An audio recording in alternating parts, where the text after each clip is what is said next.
అండి, నేను Krishnapatnam port container terminal supported employees union తరఫున మేము మాట్లాడుతున్నాము. నా పేరు రామారావు. అందరికీ నమస్కారం. మేము ముందుగా జనవరి 26 ఏదైతే 6 నెలల క్రితం Krishnapatnam port container terminal close చేయడం జరిగిందో దాని మీద మేము ఎన్నో పోరాటాలు చేశాము. ఈ కలెక్టరేట్కి వచ్చి ఎన్నో అప్లికేషన్స్ ఇచ్చాము, మినిస్టర్ గారికి ఇచ్చాము, తర్వాత అఖిల పక్షానికి ఇచ్చాము. అందరూ మాకు తోడుగా ఉండి ముందుకు నడపడానికి ప్రయత్నించినప్పటికీ కొన్ని ఏదైతే పార్టీలు మాకు సహకరించకుండా మా మీద బురద జల్లే కార్యక్రమం ఇప్పుడు కూడా స్టార్ట్ చేశారు. కాబట్టి ఈ విషయం మీద మేము క్లారిటీ ఇద్దామని చెప్పి మీ అందరికీ మేము పిలుపు ఇవ్వడం జరిగింది. అయితే ఈ యొక్క 6 నెలల నుంచి లేదా అంతకుముందు నుంచి కూడా మేము మా ఎంప్లాయీస్ అందరూ చాలా ఈఎంఐలు కట్టలేక నానా ఇబ్బంది పడుతూ లాస్ట్ స్థితికి మేము రోడ్డు మీదకి వచ్చేసాము. మా యొక్క ఈమెయిల్ కట్టలేక కూడా మేము ఎంతో బాధతోటి ఈరోజు మీకు ఈ ప్రెస్ మీట్ అనేది పెట్టడం జరిగింది. అయినా సరే మాకు ఇన్ని అందరినీ సపోర్ట్ అడిగితే మాకు బీజేపీ, సిపిఐ, సిపిఎం, ఏఐసిటియు, ఆ తర్వాత తెలుగుదేశం తరఫున సోమిరెడ్డి గారిని కూడా మేము ఎంతో రిక్వెస్ట్ చేశాం. సారు మా ముందుండి మేమున్నాను పదండి అని చెప్పి మాకు సపోర్ట్ ఇస్తూ ముందుకు నడిచారు ఆయన. అదేవిధంగా గోవర్ధన్ రెడ్డి గారు కూడా ఆ రోజు మేము వెళ్తే మమ్మల్ని హేళన చేస్తూ ఇష్టం వచ్చినట్టు మాట్లాడి అతను మమ్మల్ని ఇంట్లో కూడా రానియకుండా బయట నిలబెట్టి వాళ్ళ బయటికి పంపించేసేయండి అని చెప్పిన మాటలు మాకు ఇంకా చెవులోనే మోగుతున్నాయి.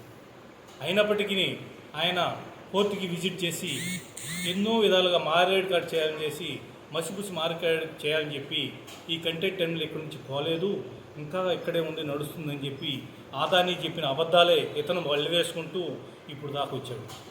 ఇతను చేసిన దందాలు ఎన్నో ఉన్నాయి. ఆ దందాల వల్లనే, ఆ టోల్ గేట్ వల్లనే ఈ యొక్క కృష్ణపట్నం ఇక్కడ నుంచి వెళ్ళిన సంగతి కూడా మనం మరవలేనిది. వేల ఒక్కొక్క కంట్రీకి 1000 రూపాయలు వసూలు చేసి కృష్ణపట్నం పోర్ట్ని క్లోజ్ చేసింది కాకాని గోవర్ధన్ రెడ్డి మనుషులు అని చెప్పి మేము నిర్మోహంగా చెప్పడానికి, భయపడకుండా చెప్పడానికి మేము ముందుకు వచ్చాము. అదేవిధంగా ఇప్పుడు నిన్న మన సోమిరెడ్డి గారు ఈ యొక్క కంటైనర్ టెర్మినల్ గెలిచిన తర్వాత ఎవరు నాయకులు పట్టించుకోరు. అట్లాంటిది మన సోమిరెడ్డి గారు మాతో ఎన్నుగన్ను ఉన్నా అని చెప్పి మాతో వచ్చి కృష్ణపట్నం పోర్టుకి వెళ్ళి ఆయన విజిట్ చేయడం జరిగింది. ఆయన స్వయాన అధికారికంగా వచ్చి విజిట్ చేసినప్పుడు అనేకమైన విషయాలు నిగ్గు తేల్చాయి అతనికి. కంటైనర్ టెర్మినల్ జనవరి 26 క్లోజ్ అయిన విషయం క్లారిటీగా వాళ్ళు ఒప్పుకోవడం కూడా జరిగింది అదానికి. అదేవిధంగా అక్కడ ఓన్లీ ఎంటీ కంటైనర్స్ పెట్టి ఈ సింగపూరు, ఆ తర్వాత కొలంబోలో స్పేస్ లేక ఇక్కడ వాళ్ళు ట్రాన్సిట్ చేసి ఈ కంటైనర్స్ని వేరే చోటకు తీసుకెళ్ళడానికి ఇక్కడ ఎంటీ కంటైనర్స్ వరకే ఇక్కడ పెట్టారు. అవన్నీ సార్ చూశారు. చూసి ఆయనకి మనసు చెలించిపోయి మా మీద ఉన్న ప్రేమతోటి ఈ కృష్ణపట్నం పోర్టు 10,000 మంది ఎంప్లాయీస్ రోడ్డును పడ్డారు. అదేవిధంగా ఆ ఏరియాలో ముత్తుకూరు ఏరియాలో ఉన్న షాపులు మొత్తం డెవలప్మెంట్ ఆగిపోయింది. ఇదంతా తెలిసి ఆయన వచ్చి ఆయన మా గురించి అవసరమైతే కాళ్ళు పట్టుకుంటాను అనే పదం కూడా వాడి ఆయన స్థాయిని తగ్గించుకుంటూ ఈ విధంగా ఆదానికి రిక్వెస్ట్ చేయటం అంటే ఏ మనిషి చేయడు ఆ విధంగా. అయినప్పటికీ సారు మా కోసం తగ్గి ఆ విధంగా మాట్లాడి మా అందరికీ ఊపిరి పోసిన వ్యక్తిగా మేము కొలుస్తుంటే అదే దానికి కౌంటర్ ఇస్తూ నేను కాకాని గోవర్ధన్ రెడ్డి గారు కావటం లేదు. జనాలు చీకొట్టి ఆ గవర్నమెంట్ని 151 సీట్లు ఉన్నది 10 సీట్లకు తీసుకొచ్చినా కూడా 11 సీట్లకు తీసుకొచ్చినా కూడా వాళ్ళకి ఆ ఇంగిజ్ఞానం కోల్పోయి అతను అప్పుడే ఈ యొక్క రౌడీజం అనేది మళ్ళీ మొదలుపెట్టడం జరిగింది. చూస్తాను మీ సంగతి ఏంటి, ఆయన ఎక్కడికి వెళ్తున్నాడు, ఇంకా మనం ఏ స్థితిలోకి వెళ్ళిపోతున్నాము. ఈ కృష్ణపట్నం పోర్ట్ కంటైనర్ టెర్మినల్ ఇక్కడ లేకపోతే మన స్టేట్కి ఇంత 10,000 కోట్లు లాస్ వస్తున్నాయే, మనం ఎట్లా ఈ గవర్నమెంట్కి మన జిల్లాకి మంచి కదా అనే ఆలోచన అతనికి ఇంకా వేడకుండా స్వార్థ ప్రయోజనాల కోసం అతను మాట్లాడటం అనేది చాలా బాధ కలిగిస్తుంది.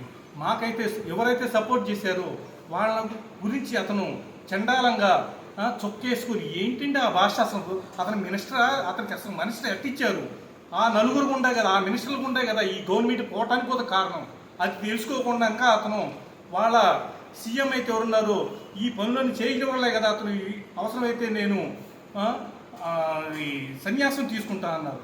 అట్లాంటి స్థితిలో వాళ్ళు ఇంకా రౌడీజం చేసి లేనిది ఎంటర్టైన్మెంట్ లేనిది ఇప్పుడు ఉందని అతను చెప్పడం అనేది ఎంత హాస్యాస్పదం. అతను ఇప్పుడు వచ్చి అతను మాతో రమ్మని చెప్పండి, మన కాకాని గోవర్ధన్ రమ్మని చెప్పండి, సోమిరెడ్డి గారు వస్తారు, అఖిలపక్షం కూడా వస్తుంది, వచ్చి చూడమనండి. ఆడ కంటెంట్ ఎన్నో లేదును నిజం తేలితే అతను క్షమాపణ చెప్పగలడా మాకు, లేదా అఖిలపక్షం చెప్పగలడా, సోమిరెడ్డి గారికి చెప్పగలడా? ఎందుకంటే మీరు ఇంకా అబద్ధాలు చెప్పి జనాన్ని మోసం చేస్తున్నారు. ఆ జనాన్ని తెలిసే కదా మిమ్మల్ని చిత్తుగా ఓడగొట్టింది. మర్చిపోయారా ఆ విషయం? అప్పుడే మీరు ఇష్టం వచ్చినట్టు మాట్లాడటం మొదలుపెట్టారు మీ ప్రెస్ మీట్లో. అదేమంటే ఎవడు అనామకుని తీసుకొచ్చి మేము అనామకులమా? మీకు ఎంబీఏలు ఎంసీఏలు చేసిన వాళ్ళు మేము ఇక్కడ ఎడ్యుకేషన్ చేసి మేము మీకు ఇక్కడ ఎంతోమందికి ఎంప్లాయ్మెంట్ ఇచ్చి మా కంపెనీస్ పెట్టి మేము చేస్తుంటే మాకే బాధ అనిపిస్తుంటే ఇక్కడ ఉన్న ప్రజలకు ఎంత బాధ అనిపించారు. అదేవిధంగా ఈ కృష్ణపట్నం పోర్ట్ కంటైనర్ టెర్మినల్ పోతే ఈ స్టేట్కి ఎంత లాసు, మన జిల్లాకి ఎంత లాసు, అది ఆలోచన లేకుండా అతను ఇంగిత జ్ఞానం మర్చి అతను మాట్లాడుతుందంటే మాకు చాలా బాధగా ఉంది. అదేవిధంగా అతని యొక్క మాటల్ని విరమించుకోవాలని చెప్పి మంచికి సహకరించి మాతో పాటు కలిసి వచ్చి అతను కూడా ఈ కృష్ణపట్నం పోర్ట్ కంటైనర్ టెర్మినల్ని ముందుకి నడిపించి ఓపెన్ చేపించి ముందుకు తీసవలసిందా మీ సభాముఖంగా కోరుకుంటూ మాకు సపోర్ట్ ఇచ్చిన మా సోమిరెడ్డి గారికి మళ్ళీ ఒక్కసారి ధన్యవాదాలు తెలియజేస్తూ, మాకు సహకరించిన అఖిలపక్షాన్ని మరొకసారి ధన్యవాదాలు తెలియజేస్తూ ఇంతటితో ముగిస్తున్నాను. అదేవిధంగా మీ పత్రికలు ఎవరైతే ఉన్నారో మీ అందరూ కూడా మాకు మీ కలముతోటి మాకు శక్తినిచ్చి ఈ యొక్క కృష్ణపట్నం పోర్ట్ కంటైనర్ టెర్మినల్ని రీఓపెన్ చేసిన దాకా మీరు మాతో సహకరించాలని మిమ్మల్ని మనసా వాచ కోరుకుంటూ ధన్యవాదాలు.